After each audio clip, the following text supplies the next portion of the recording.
റോഡരികിൽ പൊതുയോഗം സംഘടിപ്പിക്കുന്നതിനെതിരെയുള്ള ഹൈക്കോടതി വിധി ജനങ്ങൾ തള്ളിക്കളഞ്ഞിരിക്കുകയാണെന്ന് സിപിഐഎം സംസ്ഥാന കമ്മിറ്റി അംഗം എം.വി. ജയരാജൻ പറഞ്ഞു. കണ്ണൂരിൽ ഹർത്താലിനെ അനുകൂലിച്ച് എൽഡിഎഫ് പ്രവർത്തകർ നടത്തിയ പ്രകടനത്തിന് ശേഷം ഹെഡ് പോസ്റ്റ് ഓഫീസിന് സമീപം ചേർന്ന യോഗത്തിൽ സംസാരിക്കുകയായിരുന്നു എം.വി. ജയരാജൻ. ജുഡീഷ്യറിക്ക് മഹത്വമുള്ളത് നാട് അംഗീകരിക്കുന്ന വിധികൾ വന്നാൽ മാത്രമാണെന്ന് എം.വി. ജയരാജൻ പറഞ്ഞു.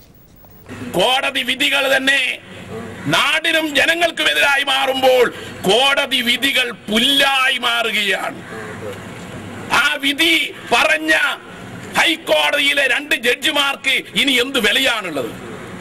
ആ ജഡ്ജിമാരുടെ വിധിവാക്യങ്ങൾ കേൾക്കാതെ റോഡരികിൽ ഇതാ ആ വിധി ലംഘിച്ചുകൊണ്ട് ജനങ്ങൾ ഇന്ന് കേരളത്തിൽ എല്ലായിടത്തും പൊതുയോഗങ്ങളും പ്രകടനങ്ങളും നടത്തുന്നു. ഇനി എന്തിന് ആ ചില്ലുമേടയിൽ ഇരുന്ന് ആ ജഡ്ജിമാർ വിധി പറയുന്നു? ആത്മാഭിമാനമുള്ളവരാണെങ്കിൽ ജഡ്ജിമാരുടെ സ്ഥാനത്ത് നിന്ന് അവർ രാജിവെച്ചൊഴിയണം. ജനങ്ങൾ അനുസരിക്കുന്ന നാടംഗീകരിക്കുന്ന വിധികൾ വന്നാൽ മാത്രമാണ് ആ ജുഡീഷ്യറിക്ക് മഹത്വമുള്ളത്. ഇന്ന് ജുഡീഷ്യറി പോലും നാണം കെട്ടിയിരിക്കുന്നു. എക്സിക്യൂട്ടീവ് എക്സീഡ് ചെയ്താൽ ജുഡീഷ്യറിയാണ് രക്ഷ. നിയമസഭ എക്സീഡ് ചെയ്താൽ ജുഡീഷ്യറിയാണ് രക്ഷ. ഈ ജുഡീഷ്യറി എക്സീഡ് ചെയ്യാൽ പിടിച്ചു കെട്ടാൻ ആരുണ്ട്?